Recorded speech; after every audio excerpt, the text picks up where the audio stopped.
Jaksa penuntut umum yakin Verdi Sambo melakukan perencanaan pembunuhan, sementara kuasa hukum Verdi Sambo bilang kliennya tidak merencanakan pembunuhan Yosua. Dari sidang tuntutan hingga sidang replik kemarin, seperti apa nantinya vonis yang akan dijatuhkan majelis hakim? Untuk membahasnya sudah bergabung di Kompas Petang ada kuasa hukum keluarga Yosua, Martin Simanjuntak, dan juga pengamat hukum pidana Universitas Indonesia, Eva Ajani. Selamat petang, Ibu dan juga Bapak. Selamat petang. Selamat sore. Oke, saya ke Mbak Eva dulu. Mbak Eva, kalau Anda lihat dari informasi di awal, dari tuntutan, dakwaan, sampai dengan replik ini, nah kira-kira apa yang bisa dicermati? Sering sekali kita melihatnya itu fokus perhatian hanya kepada, tindak pidana pembunuhan berencana ya, Mbak, ya. Jadi hanya itu gitu, Mbak Audrey. Hmm? Tetapi kita lupa gitu ya bahwa sebetulnya ada 2 peristiwa pidana yang sedang, diancamkan kepada, Pak FS ini. Ya, yang pertama ya kita tahu pembunuhan berencana, yang keduanya adalah obstruction of justice-nya. Itu yang kadang-kadang sering sering sekali kita lupa gitu ya. Itu satu.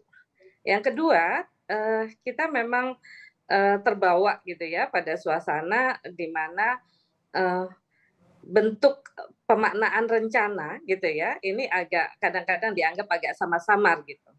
Apakah peristiwanya mulai dari Magelang atau hanya di sekitar, Jakarta gitu ya, di, apa namanya, daerah, Saguling dan, Duren tiga? Duren 3. Jadi iya, jadi hanya itu saja.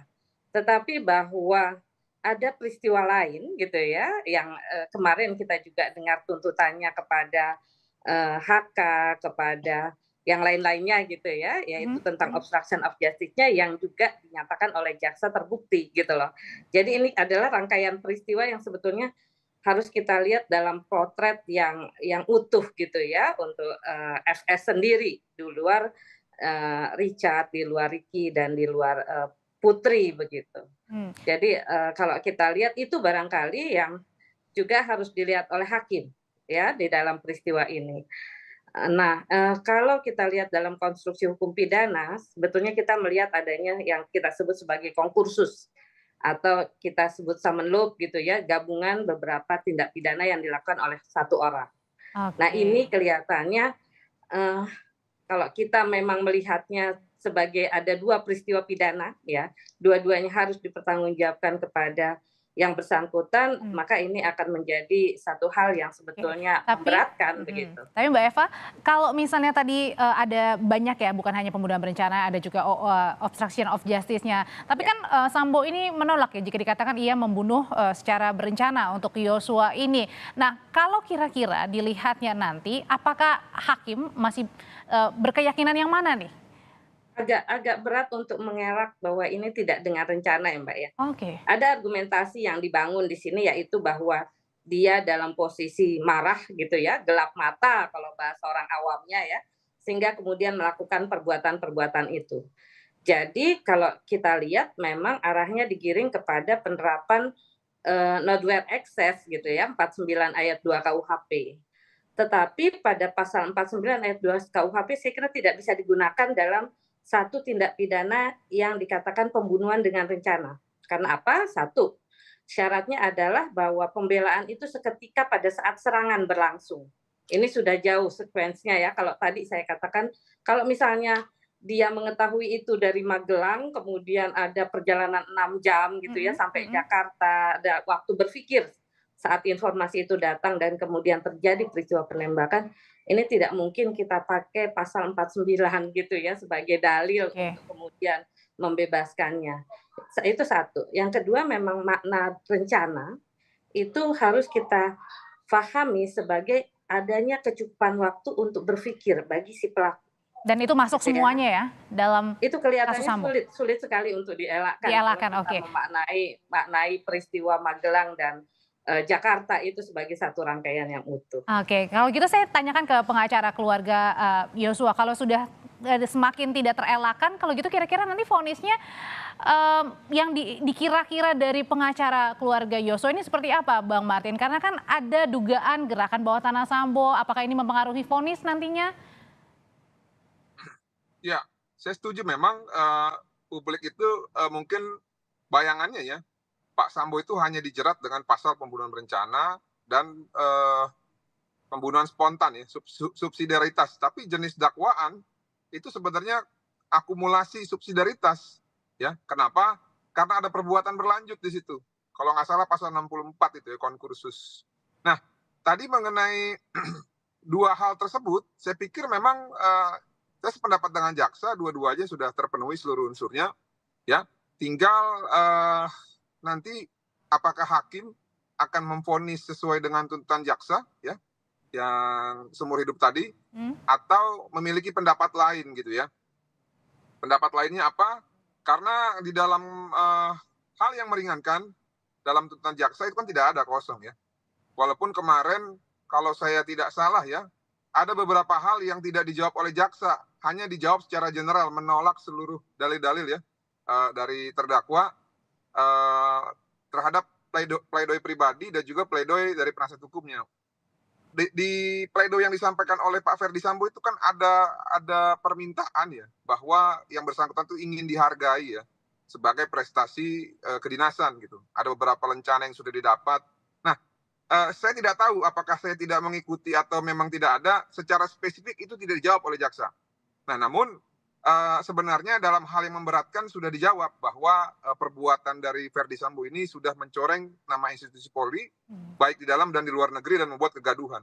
Ya, tapi Nantinya, keyakinan Bang Martin sendiri mewakili keluarga kira-kira akan bisa seumur hidup, lebih rendah? masalah ada dua hal ini, Apa tuh? Mbak Audrey, ada temuan baru. Nah, di dalam hal yang memberatkan tadi kan sebenarnya menutup ruang terhadap prestasi Ferdi Sambo yang diklaim dapat meringankan. Kenapa? Karena efeknya itu lebih berat daripada prestasinya. Ya, bayangin berapa banyak polisi yang terkena prank yang bersangkutan, bahkan Kapolri pun diprank. Lalu banyak mengikut sertakan juga orang-orang yang akhirnya ikut terlibat dan membuat gaduh masyarakat dan membuat reputasi polisi itu anjlok bahkan sampai dengan 48% kalau nggak salah survei Litbang Kompas. Nah, saya pikir kalau hal tersebut dipakai untuk meringankan sih kurang efektif. Tapi kembali lagi bukan saya yang harus diyakinkan, yaitu adalah majelis hakim gitu ya. Nah, namun ada satu hal tadi dalam kesimpulan surat tuntutan jaksa yang mengatakan bahwa pemicu peristiwa ini itu adalah Putri Chandrawati melalui keterangan palsunya yang mengaku diperkosa, padahal menurut jaksa itu adalah perselingkuhan yang ditolak oleh keluarga dan juga ditolak juga oleh terdakwa gitu dalam hal ini. Nah, kemarin saya menunggu-nunggu apakah Ferdi Sambo akan menggunakan itu sebagai hal yang meringankan. Faktanya kan tidak ya. Namun kan kembali lagi, hakim ini kan arif dan bijaksana. Saya tidak tahu apakah tanpa digunakan hakim akan mempertimbangkan hal tersebut atau tidak, dan apakah hal tersebut dianggap sebagai hal yang meringankan di samping kejahatannya yang menurut hakim masih bisa ditoleransi. Kalau bisa ya mungkin saja berkurang. Tapi kalau menurut hakim bahwa perbuatan ini terlalu jahat ya, sehingga tidak ada satupun yang bisa meringankan, ya makanya minimal hukumannya adalah sesuai dengan tuntutan jaksa gitu loh. Oke, nah ada juga dari kesaksian Eliezer di persidangan, Mbak Eva, atau pembelaan Eliezer di persidangan. Kalau ini artinya bisa mematahkan nggak terkait dengan pembelaan Sambo yang tidak melakukan perencanaan? Ya, satu Mbak ya, yang yang barusan dikemukakan oleh Bang Martin itu yang kita sebut sebagai extra legal factor. Ya, faktor di luar hukum, Mbak, yang bisa mengikat hakim atau tidak. Tetapi ada faktor di dalam ketentuan undang-undang, legal faktornya, yang hakim tidak boleh tidak harus mentaati itu. Yaitu yang pertama tadi yang dikatakan bahwa kalau dikatakan ada summon law gitu ya, saya setuju mengatakan ini 65 bukan 64 Bang Martin gitu ya. Jadi kalau nanti hukumannya summon law ya, gabungan beberapa perbuatan plus 52. Pasal 52 ini pasal pemberatan di dalam KUHP, yaitu penyalahgunaan kewenangan.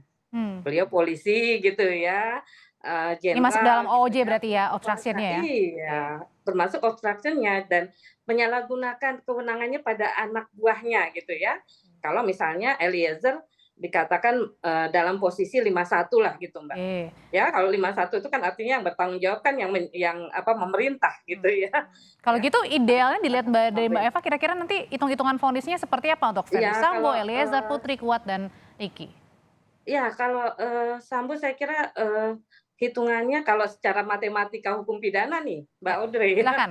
Jadi ya 340 kemudian obstruction of justice plus 55 ayat 1 ke 1 plus 65 plus 52 gitu ya. Itu pasal-pasalnya Oke. yang kita bisa hitung harusnya bisa maksimal. Maksimalnya adalah? Ya mati meskipun saya bukan penganut pidana mati ya. Hmm. Berarti Ya layer kalau kedua adalah dilihat seumur dari hidup. itu ya. Kalau Ya pilihan keduanya seumur hidup kalau kita lihat tren oke. orang mulai bergeser dari hukuman mati ke seumur hidup Kalau sekarang. Putri Chandrawati? Kalau Putri sebetulnya kalau kita posisikan dia adalah pemicu, Ya. dia adalah apa namanya? Karena kan yang menelpon orang pertama yang kali ya. trigger gitu ya. Harusnya dia dalam posisi yang kedua juga gitu ya, tidak jauh berbeda gitu. Kedua Sementara yang artinya sama lain-lain- dengan Sambo kira-kira atau? Ya kalau secara teoritis ya yang namanya turut serta gitu ya, turut serta menyuruh atau turut serta menggerakkan orang melakukan tindak pidana, itu pidananya sama dengan pelaku. Gitu Oke. bahasa teorinya. Ya. Ya, jadi semua peserta delik ya, apapun kontribusinya, hakim bisa menjatuhkan pidana sama dengan pelaku tindak pidana itu sendiri, sama dengan pembunuh. Oke, dan yang paling tinggi adalah Verdi Sambo ya dari kelimanya itu ya maksudnya ya. Kalau dilihat dari teori peran gitu ya, teori peran seperti itu. Kan Oke. kita melihat lagi kepada extra legal faktornya Oke. gitu ya. Artinya Perannya, nanti porsinya vonis beda. dari hakim, Mbak Eva, ini bisa lebih tinggi nggak dari tuntutan seumur hidup jaksa? Kita tidak tahu Mbak, gitu ya. Memang kalau menjatuhkan hukuman mati diberikan kewenangan itu kepada hakim karena alternatif ancamannya kan mati seumur hidup 20 tahun gitu ya. Jadi tiga-tiganya bisa dipilih hakim. Tapi kalau pertimbangan beranikah kira-kira hakim apa sih yang bisa? menjatuhkan itu, gitu ya? Beranikah hakim menjatuhkan itu saja sih pertanyaannya sebetulnya. Oke, kalau dari harapan dari keluarga sendiri melihat nanti vonis yang akan dijatuhkan kepada Sambo terutama dan juga Putri, terutama untuk Sambo dulu Bang Martin, ini pengennya gimana nih? Lebih tinggi dari tuntutan, apa sudah cukup tuntutan seumur hidup? Jadi begini ya, sama saya seperti Mbak Eva, saya juga bukan penganut ya hukuman mati, tapi kan dalam hal ini saya ini mewakili korban ya, mewakili keluarga korban. Jadi suara yang saya sampaikan juga adalah suara dari mereka. Nah, mengingat terakhir apa yang disampaikan oleh ayah dan ibu ya terhadap pelaku aktor intelektual dan juga pembunuh dalam hal ini karena terdakwa Verdi Sambo ini memenuhi 4 unsur berdasarkan fakta persidangan. Mereka berharap apabila majelis hakim yang arif dan bijaksana ini memang menghendaki, maka vonisnya adalah maksimal. Tapi kembali lagi, bukan berarti tuntutan jaksa itu kurang ya. Kalau menurut saya pribadi sih sudah oke. Nah, namun di sini ada kekeliruan terhadap surat tuntutan yang lain gitu ya, khususnya terhadap Putri Chandrawati. Kenapa saya bilang ada kekeliruan? Bagaimana suatu penegak hukum menyimpulkan bahwa seseorang sebagai pemicu, tapi tingkat kesalahannya dan konsekuensi hukumannya disamaratakan dengan penyerta yang lain gitu loh, yang perbuatannya mungkin tidak terlalu dipertanyakan yang itu ya untuk Putri Chandrawati berarti. Ini. Nah, oleh karena itu khusus untuk Putri, keluarga menghimbau agar melihat ya rasa keadilan bagi keluarga korban dan berani memvonis Putri Chandrawati minimal ya seminimal-minimalnya 20 tahun. Demikian, terima kasih. Terima kasih kuasa hukum keluarga Yosua Huta Barat, Martin Simanjuntak dan pengamat hukum pidana Universitas Indonesia Eva Ajani. Sehat selalu Bapak dan juga Ibu.